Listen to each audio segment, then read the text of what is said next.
तुम्बाड़ जब 2018 में पहली बार थिएटर में रिलीज हुई तब उसे क्रिटिकली उतनी सफलता नहीं मिली थी, लेकिन जब ये ओटीटी पे रिलीज हुआ तब उसने लिटरली बम फोड़ा था इंटरनेट पे।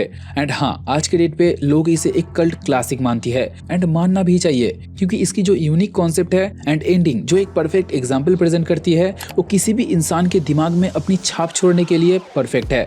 किसी भी चीज की लालच, ग्रीड तुम्हें किस हद तक नीचे गिरा सकती है, तुमसे क्या छीन सकती है, उसका इस मूवी से बेटर एग्जाम्पल कुछ हो नहीं सकता। अब लोगों के बीच इस मूवी को लेकर काफी उत्सुकता बढ़ी, लोग चाहते थे इसके सेकंड पार्ट को देखना। अब इतने इंतजार के बाद फाइनली फैंस को इसका सीक्वल देखने मिल सकता है। आज के डेट पे इस मूवी को थिएटर में री रिलीज किया गया है एंड इसी के साथ इसके सीक्वल को लेकर एक अनाउंसमेंट टीजर भी लॉन्च किया गया है। सो आज हम लोग इसी चीज को लेकर बात करेंगे कि आखिर उस छोटे से क्लिप में ऐसा क्या डिटेल था एंड तुम्बाड़ की एंडिंग में वो कौन सी हिडन डिटेल थी जो फ्यूचर पार्ट को लेकर थोड़ी हिंट देती है। तो पहले आते हैं इसके अनाउंसमेंट टीजर पे। अब इसमें हमें ज्यादा कुछ दिखाया तो नहीं जाता, लेकिन हाँ, जो डायलॉग सुनने मिले उससे अगली पार्ट की स्टोरी थोड़ी क्लियर हो जाती है कि कहानी कौन से दिशा में आगे बढ़ेगी, कौन सा कैरेक्टर पे मेन फोकस होगा, मूवी का मेन पॉइंट क्या होगा जिसका अराउंड स्टोरी रिवॉल्व होगी। जैसे तुम्बाड़ में सोने का लालच था, इसके सीक्वल में भी इसी लालच को दिखाया जाएगा, लेकिन इस बार सोने के बदले किसी और चीज पे फोकस होगा। ये खुद मूवी के एक्टर सोहम शाह ने बताया है एंड उन्होंने ये भी कंफर्म किया है कि इसमें पांडुरंग की कहानी दिखाई जाएगी जो 1951 से लेकर 1970 के टाइमलाइन में सेट होगा। जैसे कि तुम्बाड़ एक पीरियोडिक ड्रामा थी, वैसे ही ये सीक्वल भी एक लॉन्ग टाइम पीरियोडिक मूवी होने वाली है।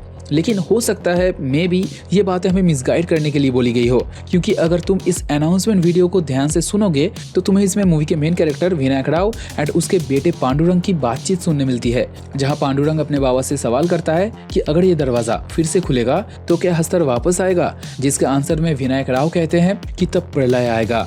मतलब ये तो क्लियर है कि उसका बेटा पांडुरंग फिर से लालच में आके उस हवेली में जाएगा एंड हस्तर को जगाएगा, लेकिन इस बार कहानी में कुछ अलग, कुछ नया देखने मिलेगा। हो सकता है हस्तर अपनी कैद से बाहर आ जाए, क्योंकि अगर सोच के देखोगे हस्तर देवी के कोख में रहता है। देवी ने उसे दूसरे देवताओं से बचा के अपनी कोख में पनाह दिया था, लेकिन जितनी बार ये लोग वहाँ पर मुद्रा के लिए जाते थे उतनी बार हस्तर उनके पीछे बाहर आने की कोशिश करता था।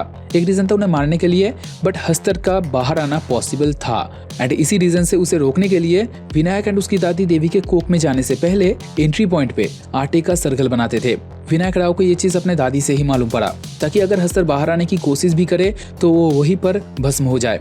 अब अगर तुमने तुम्बाड़ के एंडिंग को ठीक से देखा है तो तुम्हें पता होगा कि मूवी के आखिर में इंडिया आजाद हो जाता है एंड 1947 में ब्रिटिश रूल हटने के बाद जिस इंडिपेंडेंट गवर्नमेंट का फॉर्मेशन हुआ, उन्होंने तुम्बाड़ के इस हवेली को अपने अधीन ले लिया था, क्योंकि उस टाइम पे इस हवेली का कोई ऑफिशियल ओनर नहीं था, जिसलिए विनायक एंड उसके बेटे ने आखिरी बार के लिए एक बड़ा हाथ मारने का सोचा। इस बार उन्होंने सोने के मुद्रा के बजाय सोना जहां से आता है, हस्तर का लंगोट, ये लोग उसे ही चुराने का सोचा। एंड हाँ, इसमें ये लोग कामयाब भी हो गए थे, लेकिन इसके फलस्वरूप विनायक को अपनी जान गंवानी पड़ी।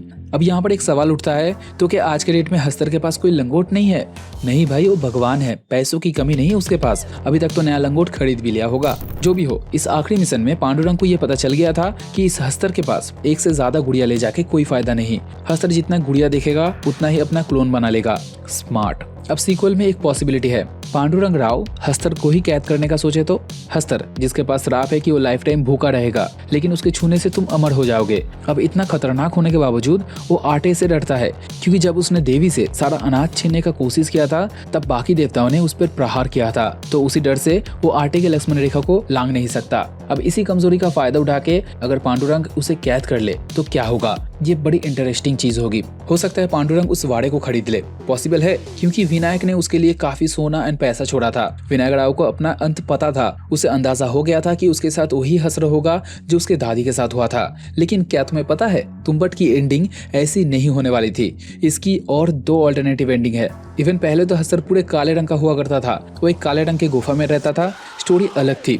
लेकिन वो सब छोड़ो, एंडिंग पे फोकस करो। मैं जिस 2 ऑल्टरनेटिव एंडिंग की बात कर रहा हूँ उसमें कहानी पूरी अलग दिशा में घूम जाती है। पहले में तो जब विनायक राव एंड पांडुरंग आखिरी बार के लिए देवी के कोख में जाते हैं, तब उतनी सारी गुड़िया देखने के बाद हस्तर भी अपना क्लोन बना लेता है एंड उनमें से एक हस्तर ऊपर की ओर रस्सी काट देती है एंड वहीं पर दी एंड। अब तुम्हें ऑलरेडी इसका आइडिया लग गया है कि इसका रिजल्ट क्या होगा। अब दूसरी जो एंडिंग थी उसमें विनायक राव को हस्तर का श्राप लग जाता है एंड पांडुरंग उसे मारने के बजाय उसे एक बोरी में लपेट के ऐसे ही ले जा रहा होता है। मतलब इस एंडिंग में विनायक की मौत नहीं होती, मे बी पांडु उसे दादी की तरह ही रखता।